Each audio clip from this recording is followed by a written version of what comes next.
saudaraku yang dikasihi Tuhan, saat ini saya akan menyampaikan mengenai ketika Tuhan Yesus datang. Ketika Tuhan Yesus datang. Saudaraku, jadi sebelum Tuhan Yesus datang, itu bumi akan dilanda masa antikris selama 42 bulan. Alkitab mencatat di dalam Wahyu pasal 13, di sana dicatat bahwa antikris itu selama 42 bulan. Kemudian pada saat itu gereja atau wanita yang berpakaian matahari, bulan, dan bintang dalam Wahyu pasal 12 itu diungsikan. Bahasanya kitab Wahyu begitu, saya nggak akan pakai bahasa lain tapi pakai bahasa kitab Wahyu. Wahyu pasal 12 ayat 6 dan ayat 16, di sana sesaat sebelum masa antikris terjadi, gereja itu diungsikan di suatu tempat oleh Tuhan supaya ia dipelihara jauh dari intaian ular itu selama 1260 hari. Saudaraku, yang jelas pada saat itu ada sesuatu kekuatan besar dari Tuhan yang memindahkan dan menyelamatkan gereja Tuhan dari masa antikris. Saudara, kemudian bumi dilanda masa antikris.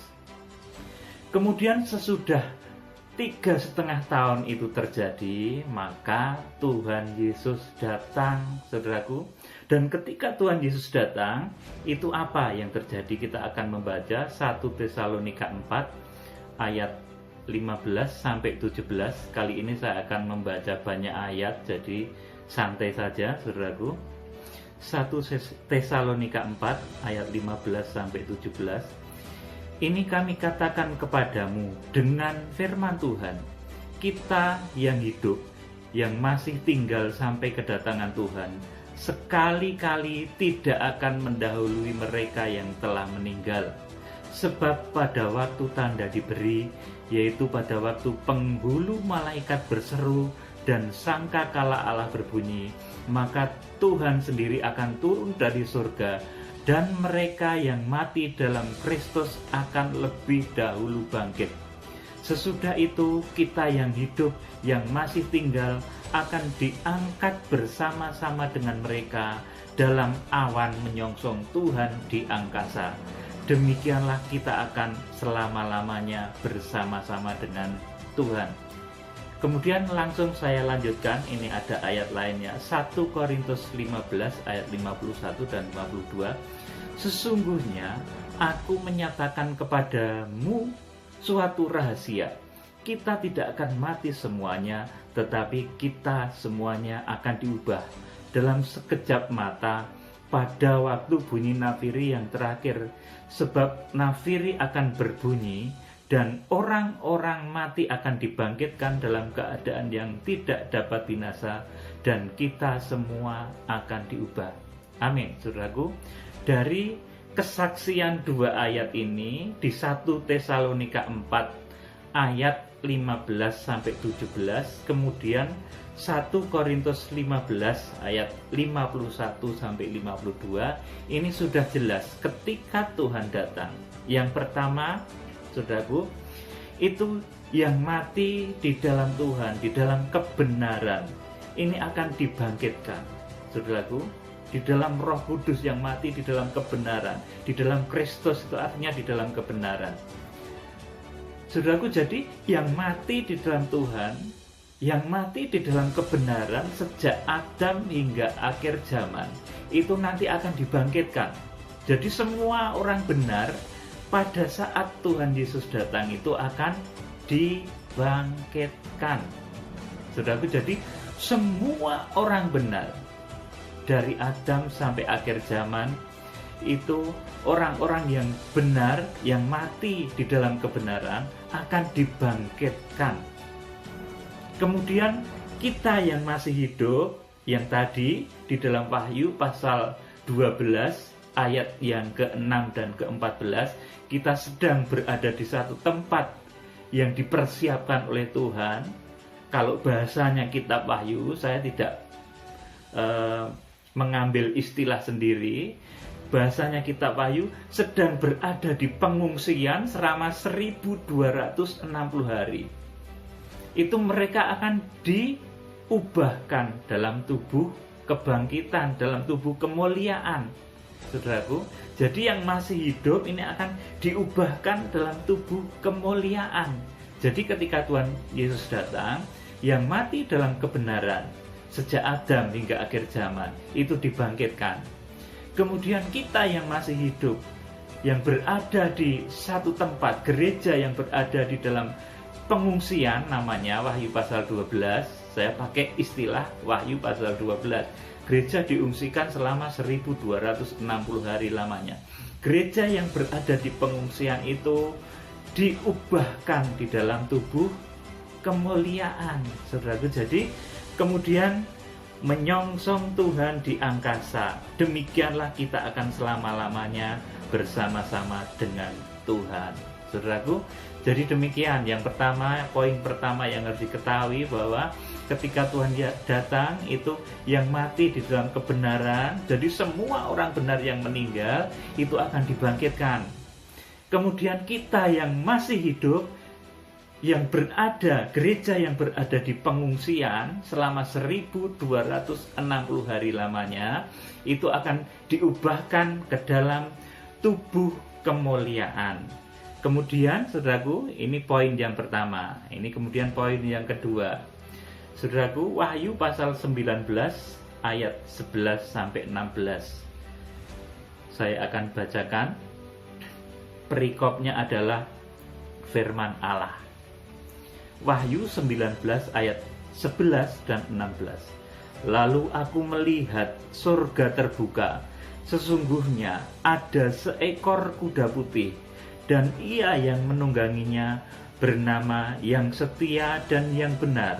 Ia menghakimi dan berperang dengan adil, dan matanya bagaikan nyala api, dan di atas kepalanya terdapat banyak mahkota, dan padanya ada tertulis suatu nama yang tidak diketahui seorang pun kecuali ia sendiri.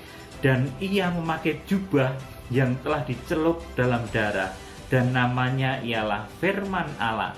Semua pasukan yang di surga mengikuti dia. Mereka menunggang kuda putih dan memakai lenan halus yang putih bersih. Dan dari mulutnya keluar sebilah pedang tajam yang akan memukul segala bangsa. Dan ia akan menggembalakan mereka dengan gada besi. Dan ia akan memeras anggur dalam kilangan anggur, yaitu kegeraman murka Allah yang maha kuasa. Dan pada jubahnya dan pahanya tertulis suatu nama, yaitu Raja segala raja dan Tuan di atas segala Tuan. Amin. Saudaraku, jadi di sini Tuhan datang. Kuda putih dalam Wahyu pasal 19 ayat 11 sampai 16 ini jelas adalah Tuhan Yesus. Kalau di dalam kitab Wahyu pasal 6 itu hamba Tuhan yang melakukan kegerakan kuda putih untuk memeteraikan Israel. Tetapi Wahyu pasal 19 ayat 11 dan 16 ini, saudaraku, ayat 11 sampai 16 ini adalah Tuhan Yesus, saudaraku, yang menunggang kuda putih, dan ia yang menungganginya bernama Yang Setia dan Yang Benar, saudaraku. Jadi dia memiliki banyak nama. Ini satu teguran juga kepada orang yang sering memperdebatkan nama Tuhan. Nama Tuhan, karena yang satu tidak pakai nama Yahweh kemudian dicela, karena pakai nama Allah nggak boleh, saudaraku. Saudaraku, di akhir zaman makanya Tuhan datang dengan banyak nama.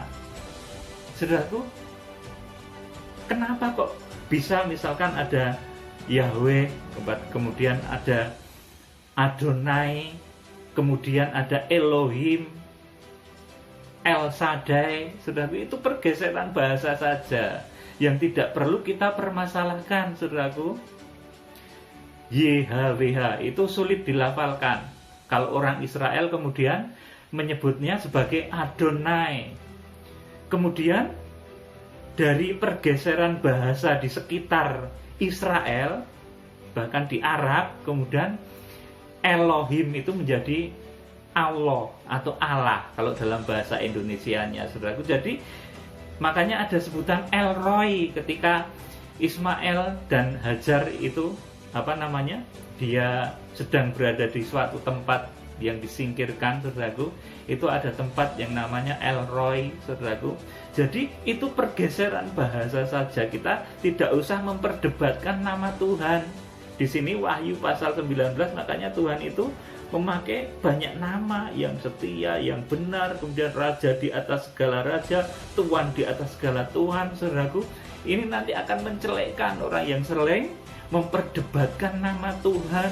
Katanya kalau nggak pakai Yahweh itu nggak benar. Tidak, saudaraku. Tuhan ngerti dipanggil pakai nama Allah juga nggak apa-apa, karena ini Indonesia, pergeseran bahasa, saudaraku. YHWH itu tidak bisa dilafalkan, bahkan itu oleh bangsa Israel itu nama yang sangat diagungkan, tidak boleh diucapkan sembarangan, saudaraku, bisa berbahaya, saudaraku. Oleh karena itu bangsa Israel kemudian menyebutnya sebagai Adonai, kemudian timbul kata-kata lain, ada Elohim, saudaraku. Jadi ini pergeseran bahasa. Jadi saudaraku, Wahyu pasal 19 ini mencelekkan orang-orang yang sering memperdebatkan nama Tuhan.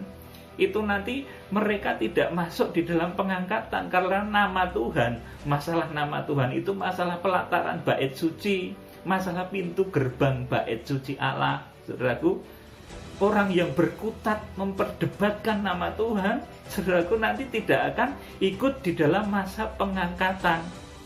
Karena orang yang ikut dalam masa pengangkatan adalah orang yang dewasa rohani, yang mengerti, oh iya, ada perbedaan istilah, perbedaan nama itu adalah karena pergeseran bahasa saja, saudaraku. Jadi kuda putih di dalam Wahyu pasal 19 ayat 11 sampai 16 ini memang Tuhan Yesus Kristus, dia yang berperang, saudaraku. Dia yang nanti akan menangkap antikris dan nabi palsu. Jadi ini yang kedua, ini memberikan satu peringatan orang-orang yang sering memperdebatkan nama Tuhan, Yahweh, YHWH, Adonai, Yesus, dan lain sebagainya. Tapi yang jelas orang yang percaya kepada Tuhan Yesus Kristus itu selamat, saudaraku. Intinya itu. Oleh karena itu Wahyu 19 ayat 11 sampai 16 Tuhan membawa banyak nama, saudaraku. Ini inti dari Wahyu pasal 19 ayat 11 sampai 16. Kemudian Wahyu pasal 19 ayat 17 sampai 21. Ini perikopnya, binatang serta nabinya dikalahkan. Saya akan bacakan Wahyu 19 ayat 17 sampai 21.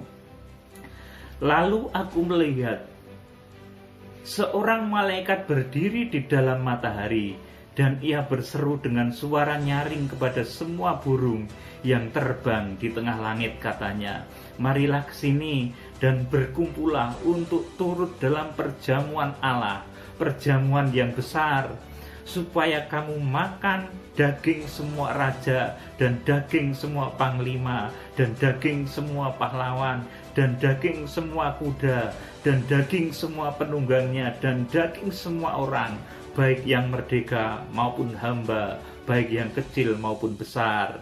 Saya lanjutkan. Dan aku melihat binatang itu dan raja-raja di bumi, binatang itu antikris artinya, saudaraku, dan raja-raja di bumi serta tentara-tentara mereka telah berkumpul untuk melakukan peperangan melawan penunggang kuda itu dan tentaranya. Maka tertangkaplah binatang itu, dan bersama-sama dengan dia nabi palsu yang telah mengadakan tanda-tanda di depan matanya, dan dengan demikian ia menyesatkan mereka yang telah menerima tanda dari binatang itu dan yang telah menyembah patungnya. Keduanya dilemparkan hidup-hidup ke dalam lautan api yang menyala-nyala oleh belerang, dan semua orang lain, saudaraku, dan semua orang lain dibunuh dengan pedang yang keluar dari mulut penunggang kuda itu, dan semua burung kenyang oleh daging mereka. Jadi, saudaraku, Wahyu pasal 19 ayat 17 sampai 21 ini menyatakan bahwa ketika Tuhan Yesus datang, tadi sesudah mengangkat, membangkitkan yang mati, kemudian mengangkat, saudaraku, mengubahkan, saudaraku, yang masih hidup di dalam tubuh kemuliaan. Kemudian, saudaraku, akan ada satu peperangan besar, inilah perang Harmagedon, saudaraku, yang akan terjadi mengakhiri dunia yang sekarang ini, saudaraku. Jadi, saudaraku, di dalam peperangan yang besar ini, seluruh yang bernyawa akan dimatikan, akan dihancurkan oleh Tuhan. Saudaraku, kemudian juga antikris dan nabi palsu ini ditangkap, saudaraku.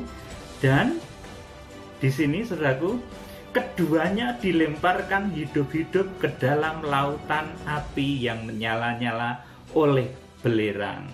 Dan semua orang lain dibunuh dengan pedang yang keluar dari mulut penunggang kuda itu. Dan semua burung kenyang oleh daging mereka.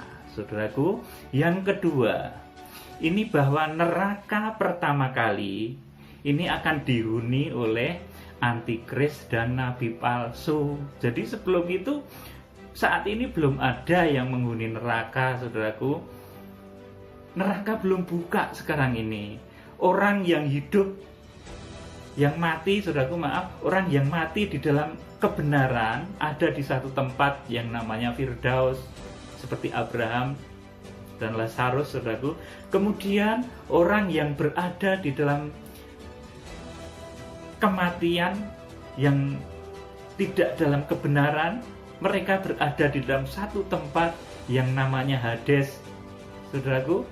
Ini seperti orang yang kaya, yang sombong itu, saudaraku, dia berada di tempat yang namanya Hades, yang betul-betul juga mengerikan. Tetapi itu belum neraka, ibaratnya gitu. Itu baru sel tahanan begitu. Belum diadili loh, saudaraku. Ini belum ada pengadilan di sini, saudaraku. Jadi, saudaraku, ketika Tuhan datang, itu menangkap antikris dan nabi palsu. Kemudian keduanya dilemparkan hidup-hidup ke lautan api yang menyala-nyala oleh belerang. Saudaraku, inilah penduduk neraka yang pertama kali. Nah, disinilah ketidakberesan segala sesuatu ditelanjangi lagi, saudaraku. Orang yang sering ngomong, sering masuk ke neraka, katanya melihat di sana sudah banyak orangnya, itu pasti bohong, saudaraku. Nggak benar itu, saudaraku. Karena, saudaraku, neraka itu baru pertama kali dihuni oleh antikris dan nabi palsu. Jadi lewat terbukanya rahasia kitab Wahyu ini, saudaraku, semua kebobrokan, semua kesalahan yang diperbuat oleh manusia nanti akan ditelanjangi, saudaraku, akan diungkap, bukakan, kita akan menjadi jelas. Penghuni neraka pertama itu adalah antikris dan nabi palsu. Jadi yang sering ngomong dapat wahyu, naik surga, kemudian turun neraka, mampir dan lain sebagainya, saya no comment, saudaraku.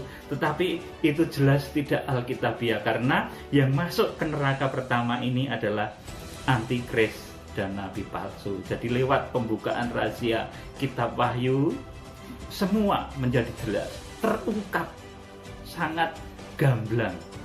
Karena pemberitaan yang kami sampaikan ini, saudaraku, pemberitaan yang betul-betul melalui satu pergumulan panjang. Saya doa puasa pernah 6 bulan, saudaraku, untuk memperoleh, mengerti, bisa memahami, menjabarkan rahasia kitab Wahyu ini, saudaraku. Kita lanjutkan. Jadi yang kedua ini, bahwa penghuni neraka pertama itu adalah antikris dan nabi palsu. Nggak ada orang, sekarang neraka belum buka, saudaraku. Nanti penghuni pertamanya adalah antikris dan nabi palsu, saudaraku. Kemudian Wahyu pasal 20 ayat 1 sampai 3, ini iblis ditangkap, saudaraku. Sudah simak baik-baik. Wahyu 20 ayat 1 sampai 3. Lalu aku melihat sesungguhnya seorang malaikat turun dari surga memegang anak kunci jurang maut dan suatu rantai besar di tangannya. Ia menangkap naga, si ular tua, yaitu iblis dan Satan, dan ia mengikatnya 1000 tahun lamanya, lalu melemparkannya ke dalam jurang maut dan menutup jurang maut itu dan memeteraikannya di atasnya, supaya ia jangan lagi menyesatkan bangsa-bangsa sebelum berakhir masa 1000 tahun itu.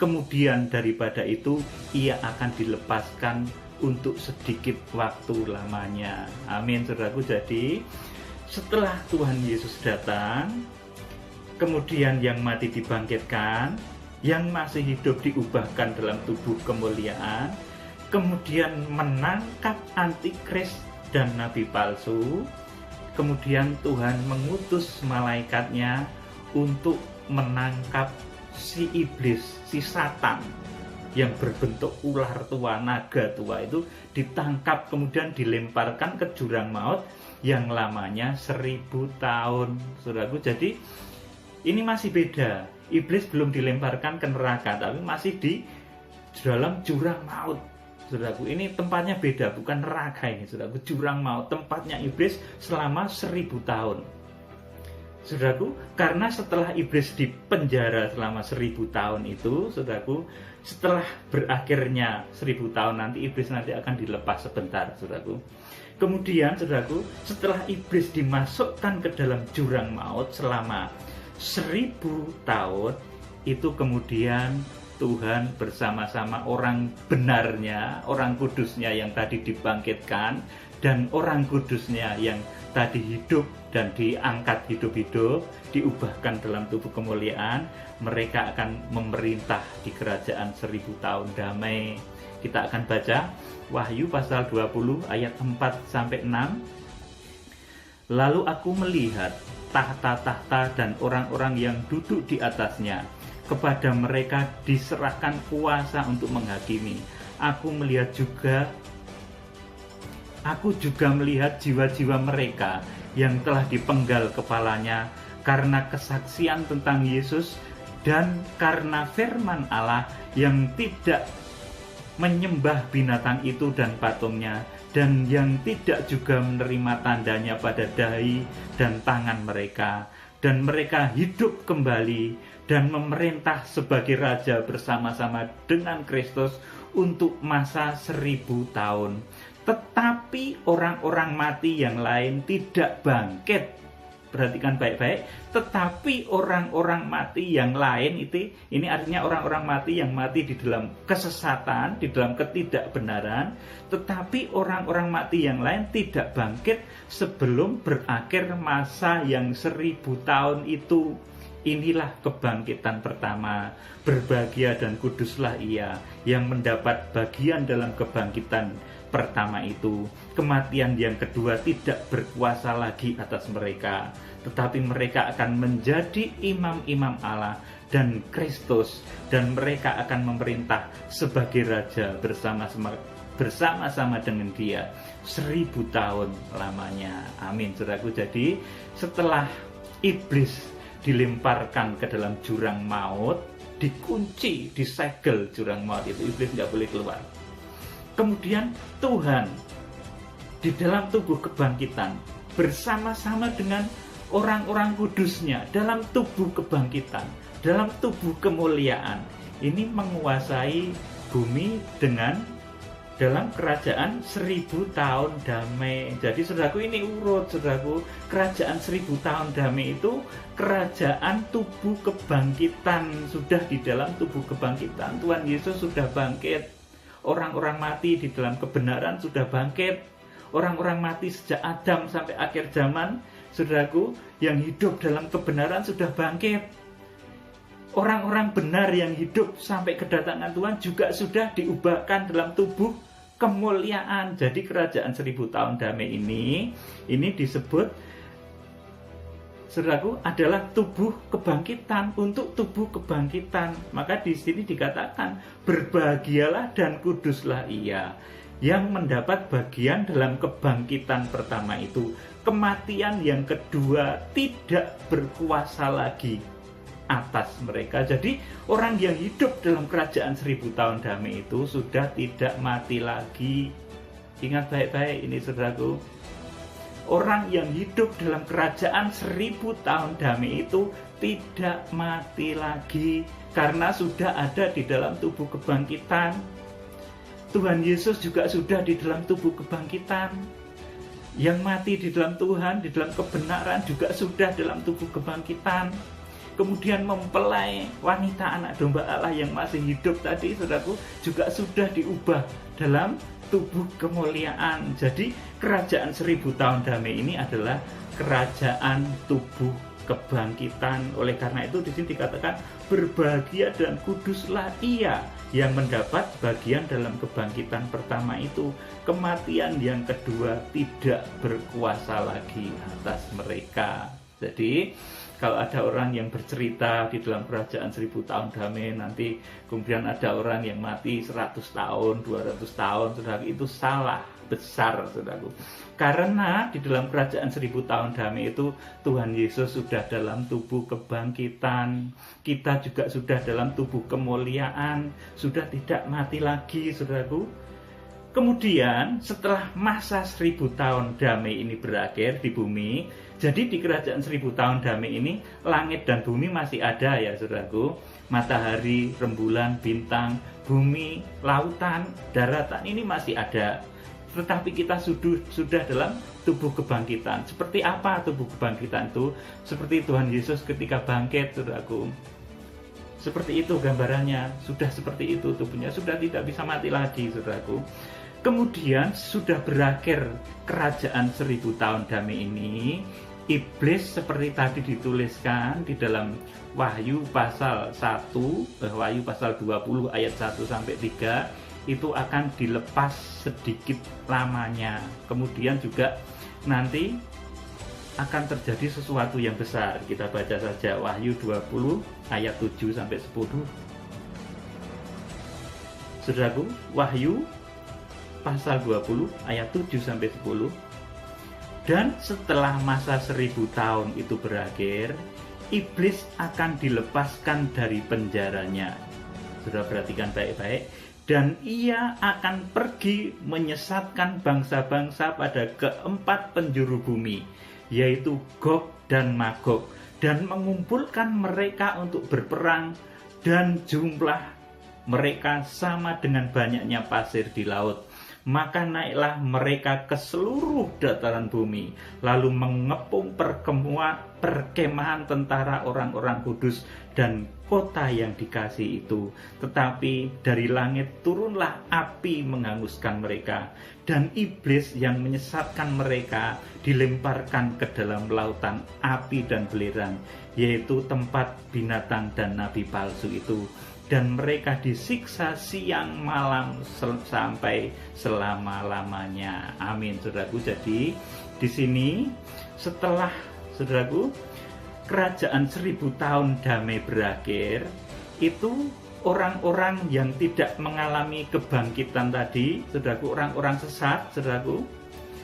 Di sini dalam Wahyu pasal 20 tadi dikatakan, tetapi orang-orang mati yang lain tidak bangkit sebelum berakhir masa yang 1000 tahun itu, saudaraku. Kemudian di sini kalau sudah simak baik-baik, ketika iblis dilepas ini, dan ia akan pergi menyesatkan bangsa-bangsa pada keempat penjuru bumi, yaitu Gog dan Magog, mengumpulkan mereka untuk berperang, dan jumlah mereka sama dengan banyaknya pasir di laut. Ini setelah berakhirnya 1000 tahun damai itu, rupanya, saudaraku, terjadi kebangkitan dari orang-orang yang sesat, saudaraku, orang-orang yang di luar kebenaran. Inilah yang diajak iblis untuk berperang, memerangi orang-orang yang berada di kerajaan 1000 tahun damai tadi, saudaraku. Jadi, saudaraku, yang dihasut oleh iblis dari keempat penjuru bumi, yaitu Gog dan Magog ini, tubuh kebangkitan dari orang-orang yang tersesat, tubuh-tubuh kegelapan, untuk melakukan peperangan yang luar biasa dahsyatnya. Saudaraku, kalau saudara nanti membaca di dalam kitab Wahyu ini lebih detail, nanti akibat peperangan ini, saudaraku, langit dan bumi itu lenyap sampai tidak ditemukan. Kemudian muncul langit baru dan bumi baru, saudaraku. Karena begitu dahsyatnya peperangan roh ini, saudaraku. Bukan perang nuklir lagi, saudaraku. Ini perang roh, antara roh baik, antara Tuhan dan roh jahat iblis, saudaraku. Dan orang-orang yang mati di dalam kesesatan tadi. Ini akan perang di dalam satu peperangan besar yang namanya perang Gog Magog. Perang inilah yang nanti membuat langit bumi hancur, tidak ditemukan lagi sisa-sisanya. Kalau saudara membaca di dalam ayat-ayat selanjutnya, saudaraku, ini luar biasa sekali, saudaraku. Jadi, saudaraku, orang mati ini akan bangkit nanti pada saat 1000 tahun damai berakhir, bersamaan dengan dilepasnya iblis dari jurang maut, saudaraku.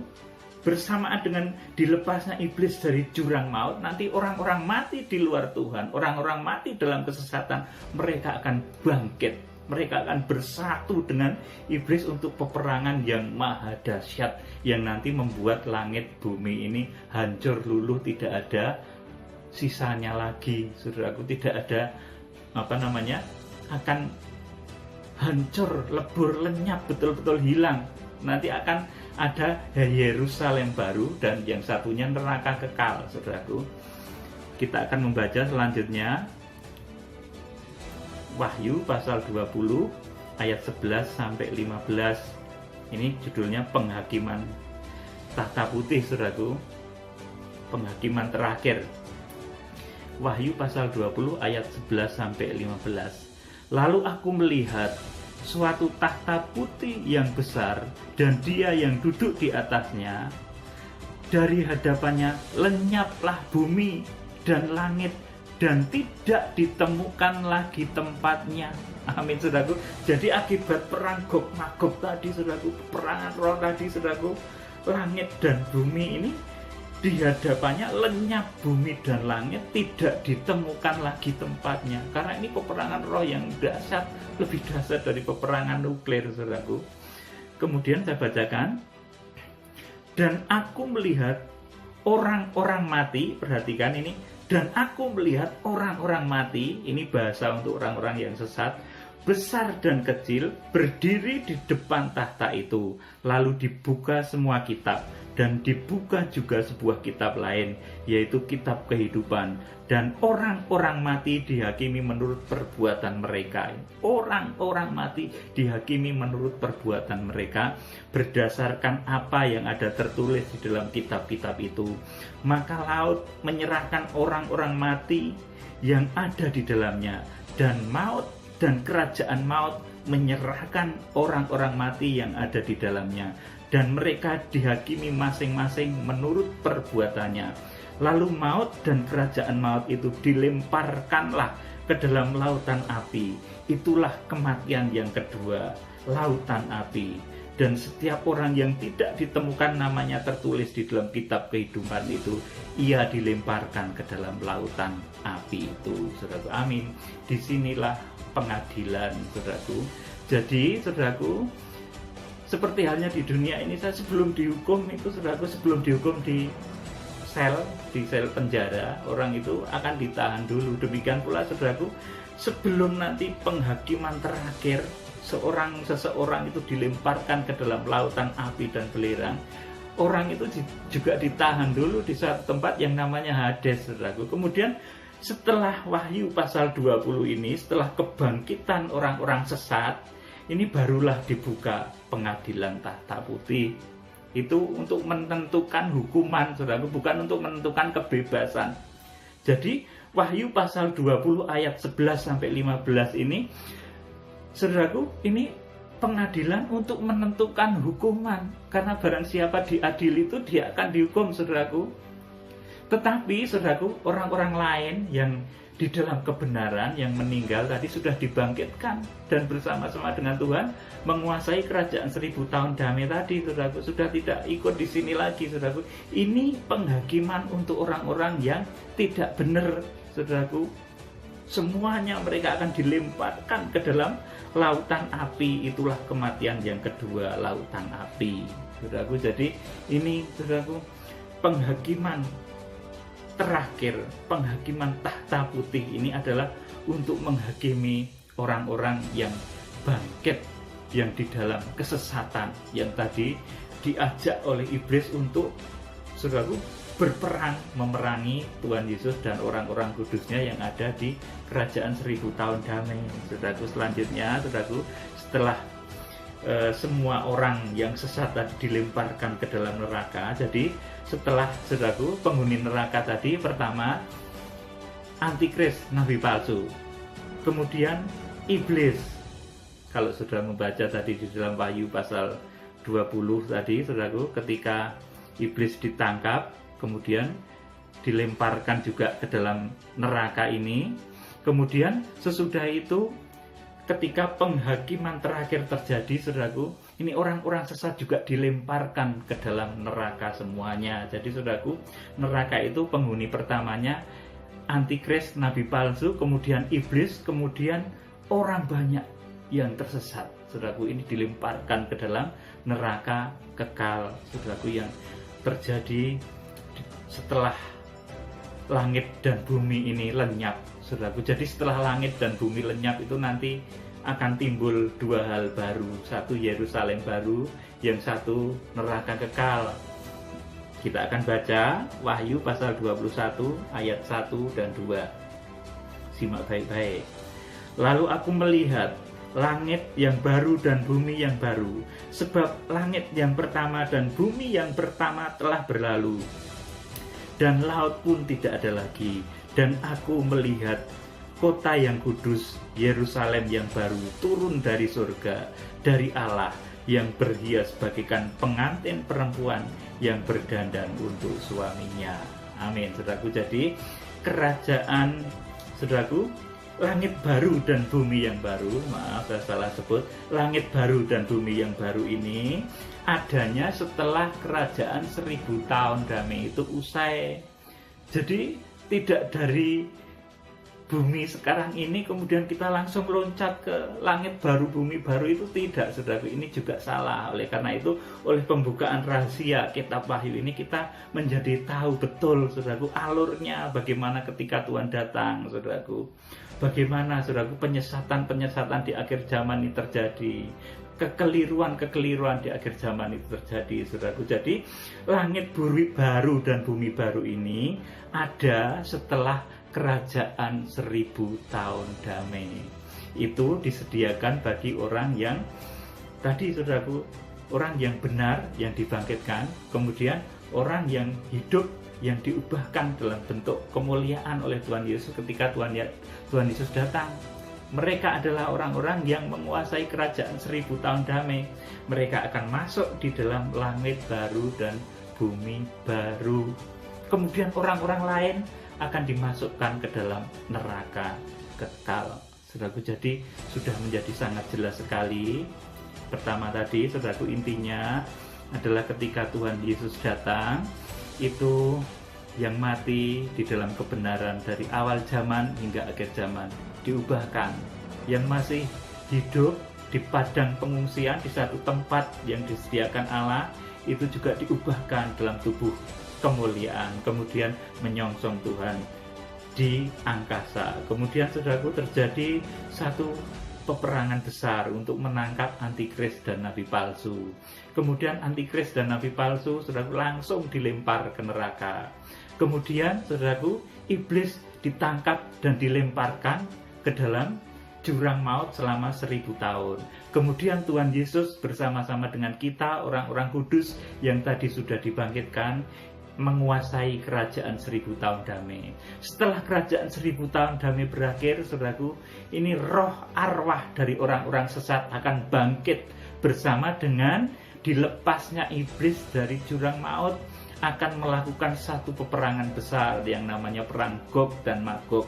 Peperangan inilah yang nanti membuat langit itu lenyap dan bumi lenyap, laut tidak ditemukan lagi, sampai muncullah neraka, saudaraku, muncullah Yerusalem baru, saudaraku, yang turun langit baru dan bumi baru, saudaraku, karena yang lama sudah berlalu dan tidak ada lagi, saudaraku. Jadi sudah menjadi jelas sekali bagaimana urut-urutan ketika Tuhan Yesus datang. Jadi tidak tumpang tindih lagi. Tuhan Yesus datang menguasai kerajaan 1000 tahun damai ini dalam tubuh kebangkitan. Kemudian perang Gog Magog ini perangnya roh, saudaraku, yaitu rohnya orang-orang sesat yang dibangkitkan bersamaan dengan dilepasnya iblis dari jurang maut. Perang dahsyat. Kemudian langit bumi lenyap, saudaraku. Kemudian iblis dilemparkan ke neraka, orang-orang sesat juga diadili, dilemparkan ke neraka. Kemudian Yerusalem baru turun, saudaraku, dari surga untuk kita semua, saudaraku. Jadi luar biasa sekali. Jadi tidak langsung melompat ya, saudaraku, dari keadaan dunia sekarang sampai Tuhan datang langsung loncat ke langit baru, bumi baru. Itu salah, saudaraku. Kita harus lewat kerajaan 1000 tahun damai dulu, baru nanti kita masuk langit baru dan bumi baru. Di dalam Wahyu pasal yang ke-21 ayat 1 dan 2 ini, saudaraku. Jadi demikian, kiranya Tuhan memberikan roh hikmat dan roh wahyu kepada saudara. Salam penuaian. Tuhan Yesus Kristus memberkati. Haleluya. Amin.